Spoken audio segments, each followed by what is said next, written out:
ठीक हो गया। FST फिफ्थ, ठीक है जी, गॉट इट। 7th सेमेस्टर, ठीक है। ओके जी, हमारे पास जो सबसे छोटे हैं वो 3rd सेमेस्टर के हैं, जो सबसे सीनियर हैं वो MPhil फर्स्ट के हैं, ठीक हो गया।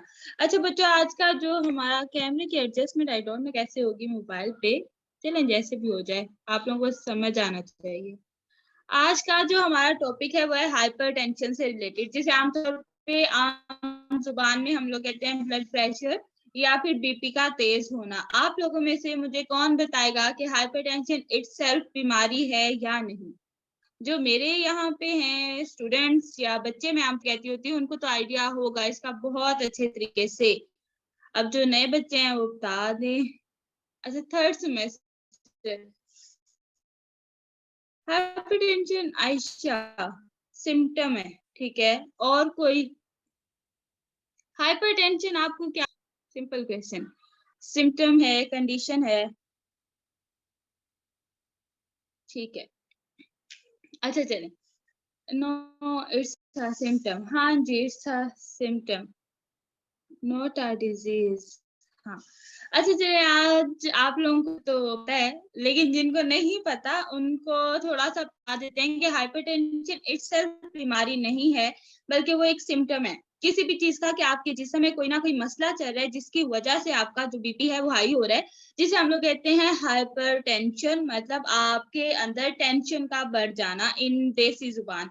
अब इसमें बेसिकली होता क्या है, हाइपरटेंशन का आप लोगों को पता है कि आप लोगों का जो नॉर्मल ब्लड प्रेशर होता है उसकी रेंज होती है 20/80, जो आज तक हम लोग पढ़ते आए हैं। उसमें भी हमारे पास दो होता है, एक हमारे पास सिस्टोलिक होता है, एक हमारे पास डायस्टोलिक होता है, जिसे आम जुबान में हम लोग कहते हैं कि ऊपर वाला और नीचे वाला। अजान अभी शुरू हो जाएगी तो हमें मिनट ब्रेक लेनी पड़ेगी, लेकिन तब तक कंटिन्यू करते हैं। हाँ, ठीक हो गया। जिसे हम लोग कहते हैं कि ऊपर वाला और नीचे वाला। आमतौर पे अगर हमारा ब्लड प्रेशर जो होता है, जो सिस्टोलिक ब्लड प्रेशर होता है, वो 120 से ज्यादा हो जाए तो हम लोग कहते हैं बीपी बढ़ गया है। अगर वो 120 से, आसान हो जाए,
ठीक हो गया, कंटिन्यू करते हैं।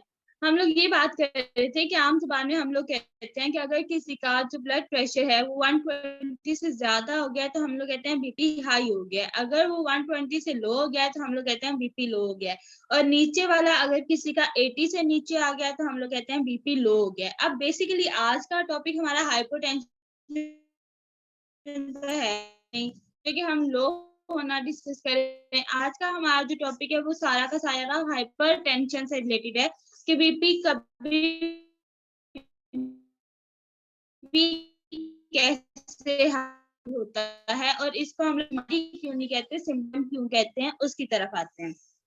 आपकी पूरी बॉडी में ब्लड वेसल्स हैं, खून की शरेयानें। इसका मतलब क्या है कि उनमें से ब्लड पास हो रहा है। अब उनमें से ब्लड पास हो रहा है तो किस तरीके से पास हो रहा होता है, क्यों पास हो रहा होता है, और वो ब्लड क्या करता है, जाके उसके हवाले से बात करते हैं कि अल्टीमेटली ब्लड में ऐसा क्या इशू आ जाता है कि हमारा उसका प्रेशर बढ़ना शुरू हो जाता है। आपके पास एक नॉर्मल पाइप है, अगर हम लोग नॉर्मल पाइप की एग्जांपल देखें, फिर बचपन में हम लोग अपने केमिस्ट्री में या फिजिक्स में पढ़ते होते थे वो टर्बुलेंट फ्लो वगैरह, तो उसमें आप लोग देखते थे कि एक जो पाइप है उसके आगे से अगर हम लोग दबा लें तो उसका प्रेशर एक्सर्ट हो जाता है, पानी जो होता है वो तेजी से बाहर आता है, ठीक हो गया।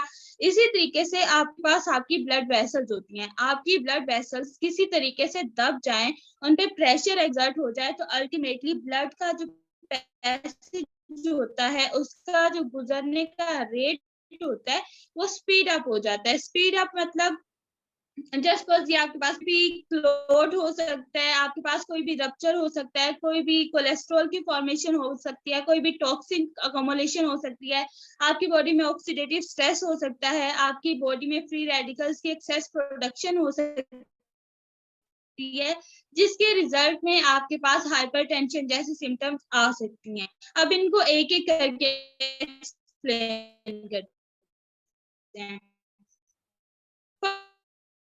फर्स्ट ऑफ आपके पास ब्लड वेसल है, अगर एक पर्सन है वो बहुत ज्यादा कैंसर लिपिड डाइट लेता है, बहुत ज्यादा, बिल्कुल भी ऐसा नहीं है कि एक पर्सन आपके सामने बैठे 3-3 4-4 घी के चम्मच डाल के खा रहा है और अल्टीमेटली आप कह सकेंगे नहीं नहीं भाई ये तो मोबिलाइज कर लेगा, इनको किसी किस्म का मसला नहीं होगा।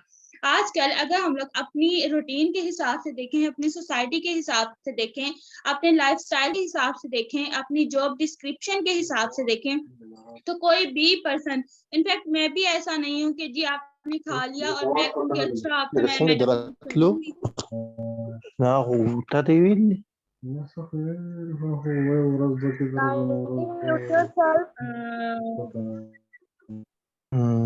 शिबा माइक म्यूट कर दें बच्चे, जिनका भी ऑन है, मेरा ना कीजिएगा।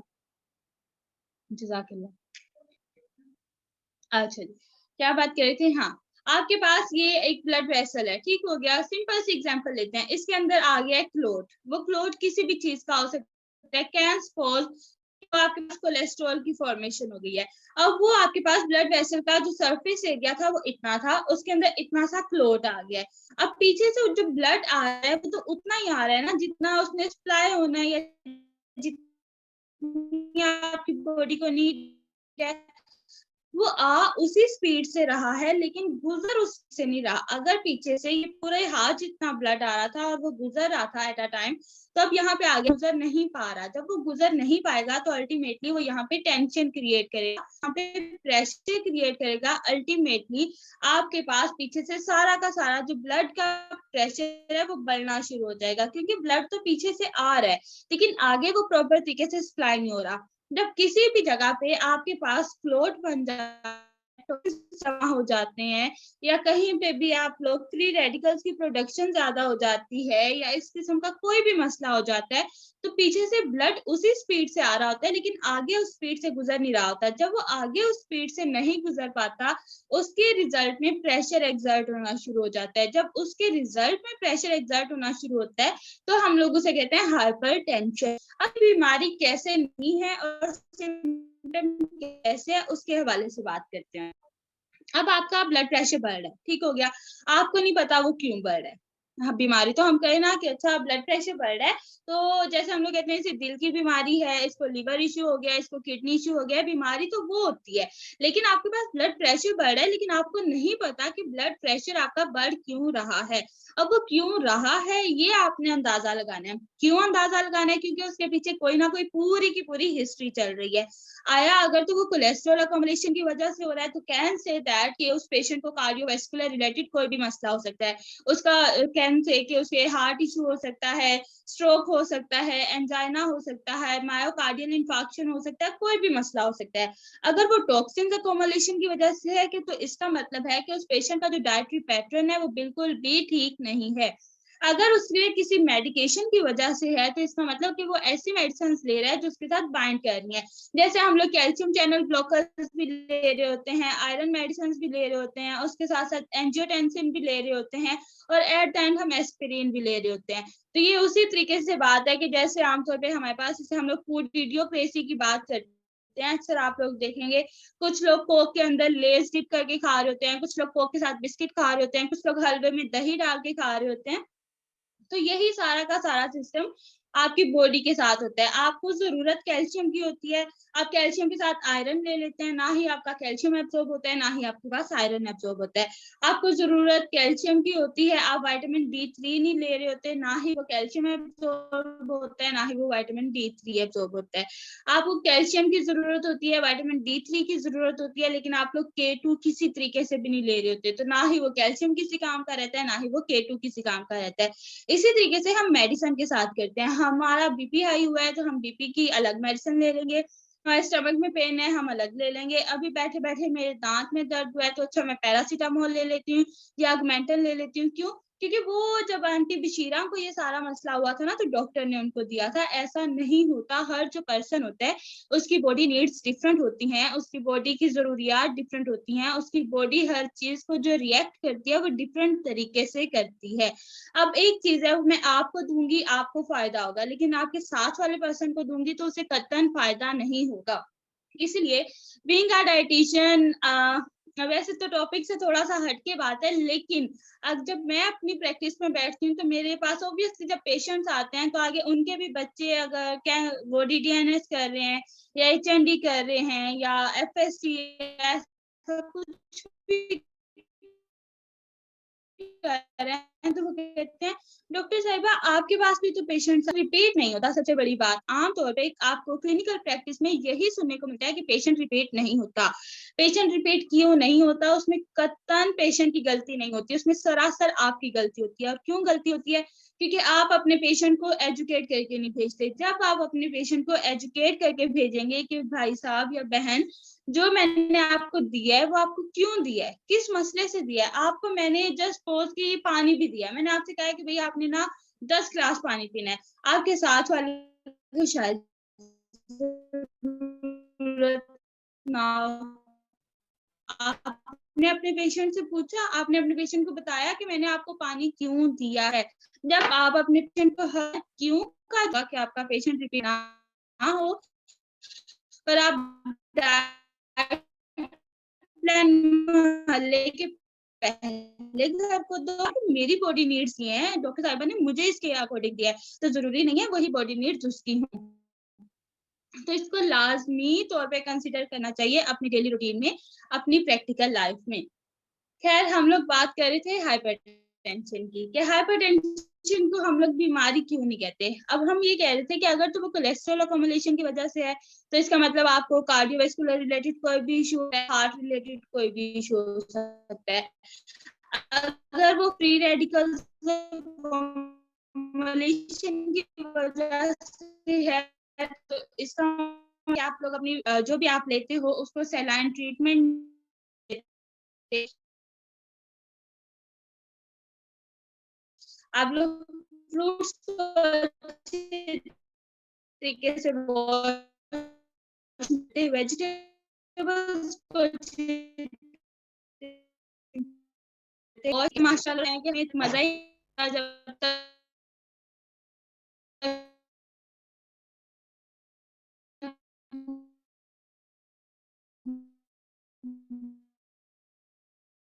या अच्छे तरीके से किसका माइक ऑन हो गया है?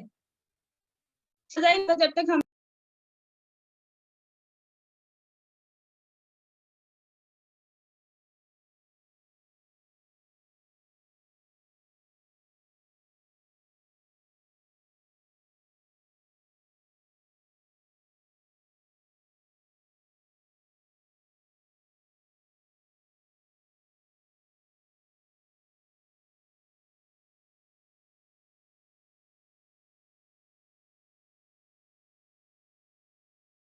में न्यूट्रिएंट्स होते हैं। अब जो न्यूट्रिएंट्स अब वो जो न्यूट्रिएंट्स होते हैं, न्यूट्रिएंट्स आपकी ऑल ओवर दी बॉडी तो जरूरत है ना। क्यों जरूरत है? क्योंकि आपको पता है कि आपके जिस्म के पूरे हिस्से में एक खून की नालियों का नेटवर्क बिछा हुआ है, जिसे हम लोग कहते हैं ब्लड वेसल्स नेटवर्क। खून की शरियानें फैली हुई हैं। अब खून की शरियानें फैली हुई हैं, इसका मतलब आपके जिस्म के सारे हिस्से को अल्टीमेटली खून की तो जरूरत है। अब वो खून की जरूरत है तो वो क्यों जरूरत है? क्योंकि जब आप बॉडी में किसी भी हिस्से से ब्लड पास आउट होता है ना, ब्लड गुजरता है, तो उसी की मदद से न्यूट्रिएंट्स जा रहे होते हैं। अब ये ब्लड जा रहा है तो इसके अंदर 90% वाटर है और 10% न्यूट्रिएंट्स है। ये जो वाटर होगा ये इस न्यूट्रिएंट को लेके जाएगा उस सर्टेन प्लेस तक जहाँ पे इसकी जरूरत है। जब आप लोग पानी प्रॉपर तरीके से नहीं पीते, एक तो न्यूट्रिएंट्स की सप्लाई प्रॉपर तरीके से नहीं होती, दूसरा इटसेल्फ वो एक डेंस स्ट्रक्चर बन जाता है। जब वो एक डेंस मटेरियल बन जाता है ना तो उसका गुजरना मुश्किल हो जाता है। जब उसका गुजरना मुश्किल होगा, जहां जहां पे भी जिस जिस वजह से भी उसका गुजरना मुश्किल होगा ना, अल्टीमेटली प्रेशर एग्जर्ट होगा और उस प्रेशर एग्जर्शन को हम लोग कहते हैं हाइपरटेंशन, यानी ब्लड प्रेशर का बढ़ जाना। तो कभी भी क्लिनिकल प्रैक्टिस में आपके पास कोई पेशेंट इस कंप्लेन के साथ आए कि भाई मेरा बीपी बढ़ रहा है, मेरा बीपी कंटिन्यूसली बढ़ रहा है, तो आपने उसे उठा के एस्पिरिन नहीं दे देनी आपने। हाँ जी, इट्स प्रेयर टाइम। मैं भी यही सोच रही थी कि ये वाला टॉपिक कंप्लीट करके ना 5 मिनट लगा के सब लोग नमाज पढ़ लें। ये वाला करके फिर डाइट वाला नमाज के बाद स्टार्ट कर लेते हैं आई थिंक। क्या ख्याल है? सब लोग बता दें, फिर उस हिसाब से स्टार्ट करते हैं।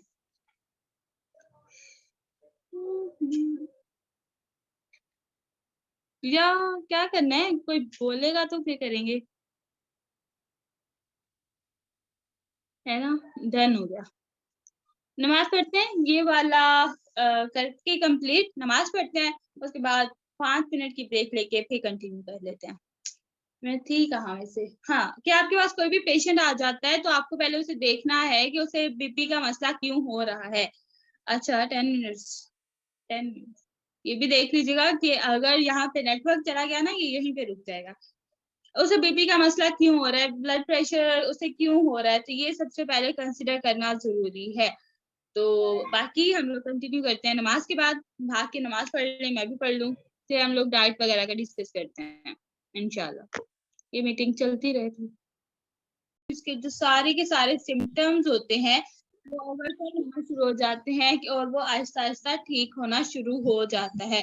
और कभी भी अपने पेशेंट को देके, हाँ ये तो एक कह लेंगे फास्ट एक्टिंग रेमेडी होती है ना, जिसे हम लोग इमरजेंसी न्यूट्रिशन या फिर इमरजेंसी ट्रीटमेंट्स में डिस्कस करते हैं। जो यूनिवर्सिटी में हमारा इमरजेंसी न्यूट्रिशन का कोर्स होता था, उसमें तो खैर हम लोग डिजास्टर्स और ये फ्लड और अर्थक्वेक वगैरह पढ़ते थे कि इसमें कैसे सप्लाई ऑफ फूड करनी है। बेसिकली इमरजेंसी न्यूट्रिशन ये होता है कि आपका कोई भी बीपी हाई हो गया या लो हो गया है, शुगर तेज हो गई है, कम हो गई है, तो आप लोग फास्टेस्ट एक्टिंग कौन सी ऐसी चीज देंगे जिससे आपका जो पेशेंट होता है वो रिकवर कर जाए। तो mint is one of them. आप अपने पेशेंट को मिंट दे दें, कहवा दे दें, गर्म पानी दे दें, न्याज़ दे दें, और कुछ नहीं है, छोटी इलायची का कहवा बना के दे दें, तो आपके पेशेंट है वो ऐसे करके लो होता है और नॉर्मल लो तरीके से लो होता है। कहवा बनाने का सिंपल तरीका होता है, आप लोगों ने 5 से 6 पत्ते लेने हैं, उसको पानी में डालना है और उसे 2 से 3 दफा बॉयल करना है। आपका जो पानी होता है वो हल्का हल्का सा ग्रीन कलर का हो जाता है जब आप उसे बॉयल करते हैं, और वो सिप बाय सिप उसे देना है, मतलब घूंट घूंट एकदम से नहीं देना, सिप बाय सिप देना है, तो आपका पेशेंट रिकवर हो जाएगा। उसके साथ साथ ओबेसिटी बहुत बड़ा मेजर कॉज, लाइफ बहुत बड़ा कॉज है। मुझे भी अल्टीमेटली बैठना तो इस तरीके से चाहिए, लाइक एल शेप बॉडी पे पोस्चर में, लेकिन मैं ऐसे बैठी हुई हूँ, तो इसकी वजह से भी, आपकी बॉडी पोस्चर्स की वजह से, ओबेसिटी की वजह से भी बहुत सारे मसले आ रहे होते हैं। तो अपना ख्याल खुद रखें, अपने घर वालों का भी खुद रखें। थोड़ी थोड़ी सी चेंजेस हैं जो करके आप लोग अपनी लाइफ को, और आपको या आपके घर वालों को कोई भी मसला हो रहा है, कोई भी दर्द हो रही है कहीं भी, तो उसे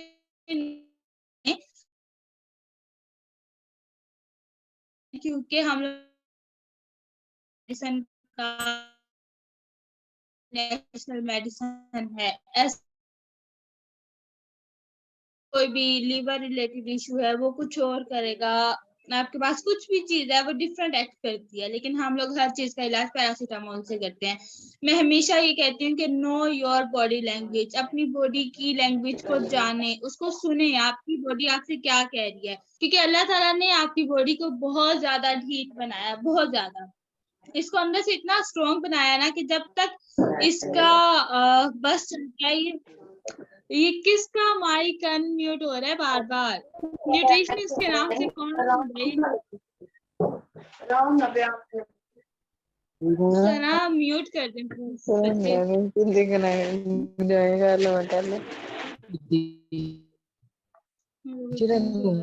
पता नहीं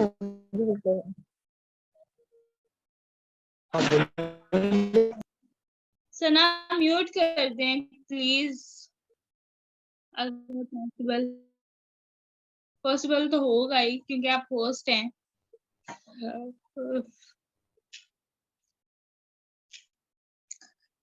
अच्छा, मैं ये कह रही थी कि अपनी बॉडी को सुने, आपकी जो बॉडी है, आपका जो जिस्म है, वो जो भी कहता है उसे सुने, क्योंकि अल्लाह ताला ने आपके जिस्म को बहुत ज्यादा ढीठ बनाया है। जब तक वो अंदर से अपनी फुल लड़ाई लड़ नहीं ना लेता, तब तक वो बाहर किसी चीज को नहीं निकालता। आपके मुंह में दर्द है, आपके सर में दर्द है, आपकी आंखों में दर्द है, आपकी उंगली में दर्द है, नाखून में दर्द है, तो इसका मतलब कि वहां पे कोई मसला चल रहा था जिसके पीछे आपकी बॉडी ने बहुत ज्यादा सफर किया है, या उसने फुल कोशिश की है कि वो उसे ओवरकम कर सके। जब वो उसे ओवरकम नहीं कर सकी, तो फिर ही उसने आपको बताया कि भाई मेरे अंदर ये मसला चल रहा है। तो अब आपका ये फर्ज है कि आप लोग उसे डायग्नोस करें, उसे सुने कि क्यों हो रहा है, ना कि पैरासीटामोल लेके, पैराडोल लेके, पॉन्स्टॉन लेके आप लोग उसे स्ट्रेस कर दें, और वो तब इतनी स्ट्रेस हो जाती है कि अल्टीमेटली वो कंडीशन भी नहीं रहती कि आपको फील होना ही बंद हो जाती है। तो अल्टीमेटली वो अंदर ही अंदर मसला बढ़ता जाता है, और पेशेंट फिर लास्ट स्टेज पे आ जाता है कि भाई अब मैं क्या करूं। तो उस लास्ट स्टेज पे जाने से पहले अपने आप को, अपने घर वालों को, अपने इर्द गिर्द वालों को लाजमी तौर पे बचाएं, क्योंकि being a dietitian, being a health professional, आपका ये फर्ज है कि अपना भी ख्याल रखें और साथ वालों का भी ख्याल रखें। अब इट्स अ क्वेश्चन टाइम। आप लोगों का कोई भी सवाल है हाइपरटेंशन से रिलेटेड, बल्कि किसी भी मसले से रिलेटेड, तो आप लोग पूछ सकते हैं, वरना हम लोग इसे एंड करते हैं। हाँ जी, स्ट्रेस भी एक्ट करता है आपका ब्लड प्रेशर बढ़ाने में, क्योंकि अल्टीमेटली जब आपका स्ट्रेस बढ़ता है ना, तो हार्मोनल इम्बैलेंस हो जाता है। जब हार्मोनल इम्बैलेंस होता है, जो न्यूट्रिएंट्स की सप्लाई होती है वो कंप्रोमाइज हो जाती है। जब वो कंप्रोमाइज होती है, अल्टीमेटली जो प्रेशर होता है, जो आपका ब्लड होता है, वो कंडेंस हो जाता है, जिसके रिजल्ट में जो बीपी होता है वो बढ़ना शुरू हो जाता है। इसके वेट गेन के लिए कोई डाइट, अच्छा एक अनाउंसमेंट मैं करना भूल गई, मेरे से ना यहाँ पे डाइट प्लान मत पूछिएगा कि इसका डाइट प्लान बता दें, इसका डाइट प्लान बता दें, क्योंकि डाइट प्लान ऐसे नहीं बताया जाता ऑन स्क्रीन। बता भी दूं, लेकिन हर पर्सन का डाइट प्लान डिफरेंट होता है। मुझे नहीं पता आपका ब्लड प्रेशर, आपका वेट क्यों नहीं बढ़ रहा। जब तक मुझे पता नहीं होगा, मैं कुछ भी दे दूं, आपका ब्लड, आपका वेट नहीं बढ़ेगा। तो इसके लिए एक प्रॉपर चैनल होता है ना। हाई ब्लड प्रेशर के लिए फौरन क्या करना चाहिए? अगर घर में कुछ भी नहीं है ना, कुछ भी नहीं है, तो पानी लें, उस पर हल्का सा नीम गरम लें, नीम गरम करें और सिप बाय सिप पेशेंट को देना शुरू कर दें। अगर वो भी नहीं है तो अजवाइन का आप लोगों को पता है, अजवाइन एक चुटकी लें, वो पेशेंट के मुंह में रखते हैं, उसे कहें कि चबाना शुरू कर दे, ये फ्लो हो जाएगा। और कोई सवाल?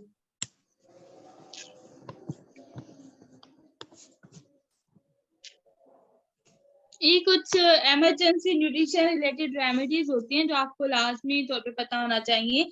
अगर आप लोगों का बैकग्राउंड HND का है, HND का भी नहीं तो आमतौर पर घर में ये वाले मसले तो चल ही रहे होते हैं।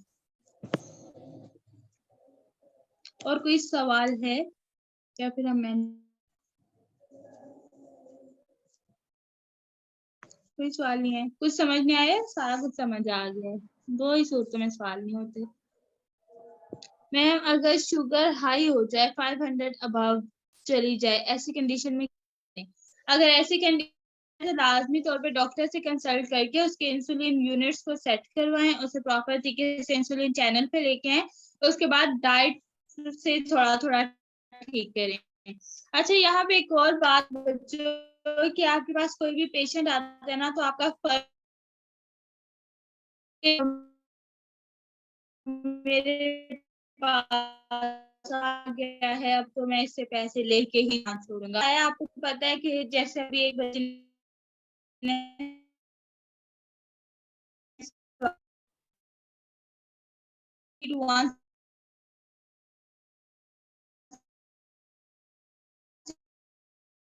60 की रेंज में आ जाए तो आप लाजमी तो मेडिसिन स्पेशलिस्ट की तरफ रेफर करें ताकि वो उसे मॉडिफिकेशन करें, लेकिन कुछ कंडीशन होती हैं जिसके साथ इनिशियल लेवल पे मेडिसिन जरूरी होती है। मैम ब्लड प्रेशर लो हो जाए तो क्या दें फौरन? अच्छा, अगर आप लोगों का ब्लड प्रेशर लो हो जाए तो नमक देना।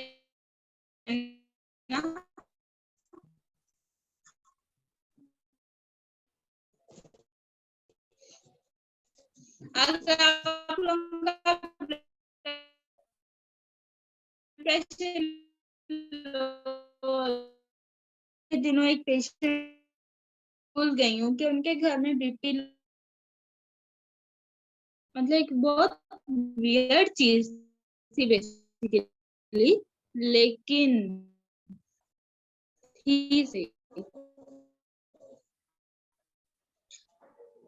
ग्लूकोज भी देते। हाँ जी, कुछ मीठा देते हैं।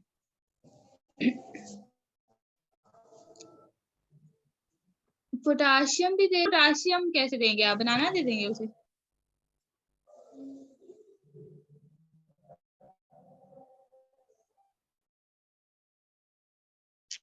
कोई पोटाशियम देने से उसका बीपी नॉर्मल नहीं होगा। ठीक है, ओके जी बच्चों। ओके बच्चों, मुझे नहीं लगता आपको कोई सवाल है। अच्छा नहीं है, अच्छा नहीं है, थैंक यू।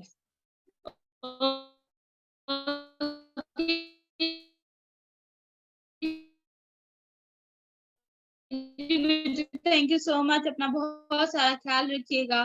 करते हैं ग्रुप में, इनबॉक्स में, जैसे भी आप चाहें। उसके अलावा thank you so much Haseeba आपका, और एनसीएस का जिसने भी इनवाइट किया, thank you so much. Okay ji, अल्लाह हाफिज। अटेंडेंस अभी हुई नहीं है। अटेंडेंस का लिंक तो शेयर किया था हसीबा ने आप लोगों के साथ। ये है, मैं भी शेयर कर देती हूँ वैसे। ये था।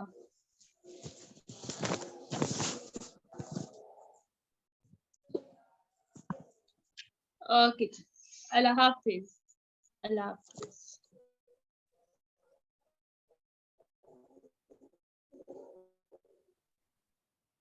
इंस्टा अकाउंट नहीं है, हाउ टू कंट्रोल? अच्छा, 860 प्लस है, हाई बीपी टू कंट्रोल। अच्छा बच्चों, उनकी लिक्विड, उनकी डाइट में लिक्विड थोड़ा ज्यादा उनको रेगुलर बेसिस पे दें। उनको आम रूटीन पे भी नीम गर्म पानी ही दें, विदाउट मेडिसिन ही। आम रूटीन में भी उनको नीम गर्म पानी ही दें। आप लोग सिर्फ नीम गर्म पानी की जो हैबिट है वो